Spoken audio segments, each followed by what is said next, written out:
តម្លៃហាងឈេងមីអន្តរជាតិនៅថ្ងៃសុក្រចុងសប្តាហ៍នេះមានការប្រែប្រួលតម្លៃបែបណា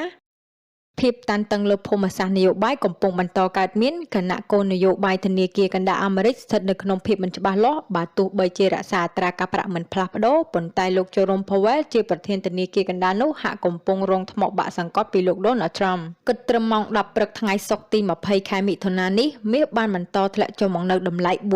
$4,041 ក្នុងមួយតម្លឹងឬគិតជាខ្នាតអន្តរជាតិស្មើនឹង $3,352 ក្នុងមួយអោនការវិវត្តថ្មីៗលើភាពតានតឹងភូមិសាស្ត្រនយោបាយរវាងអ៊ីស្រាអែលនិងអ៊ីរ៉ង់គឺនៅតែបន្តបង្កើនការវាយប្រហារគ្រាប់ផ្លោងមីស៊ីលដាក់គ្នាទៅវិញទៅមកគណៈការវាយប្រហារដ៏ធំរបស់អ៊ីរ៉ង់ទៅលើមន្ទីរពេទ្យរបស់អ៊ីស្រាអែលកាលពីម្សិលមិញបានធ្វើឲ្យអ៊ីស្រាអែលមានការខឹងសម្បារជាខ្លាំងហើយបាននិយាយថាអ៊ីរ៉ង់ត្រូវតែសងការខូចខាតមួយនេះនៅលើភូមិសាស្ត្រនយោបាយនេះផងដែរអ្នកនាំពាក្យសេតវិមានបានឲ្យដឹងកាលពីថ្ងៃទី 20 ខែមិថុនានេះថាប្រធានាធិបតីលោក Donald Trump និយាយថាការសម្រេចចិត្តលើទូនីតិរបស់អាមេរិកក្នុងចំនួនអ៊ីរ៉ង់និងអ៊ីស្រាអែលគឺនៅក្នុងរយៈពេល2សប្តាហ៍ទៀតបន្ថែមពីនេះរុស្ស៊ីនិងអ៊ុយក្រែននៅតែបន្តប្រឈមមុខដាក់គ្នានិងប្រើប្រាស់ដ្រូនគ្មានមនុស្សបើកទម្លាក់ដាក់គ្នាផងដែរ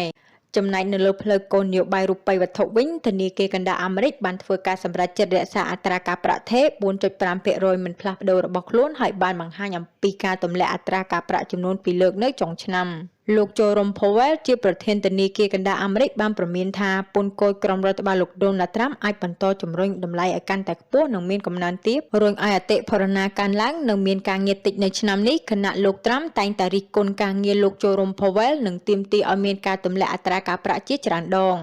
ដុំមាសត្រូវបានចាត់ទុកថាជួយការពារប្រឆាំងអតិផរណាកើនឡើងអត្រាការប្រាក់ទាបកម្ដៅលើភូមិសាស្ត្រនយោបាយរួមទាំងបញ្ហាសេដ្ឋកិច្ចផងដែរដើម្បីទទួលបានព័ត៌មានថ្មីៗពាក់ព័ន្ធនឹងហាងឆេងមាសប្រចាំថ្ងៃព័ត៌មានសេដ្ឋកិច្ចប្រចាំថ្ងៃនិងព័ត៌មានសំខាន់ៗជុំវិញពិភពលោក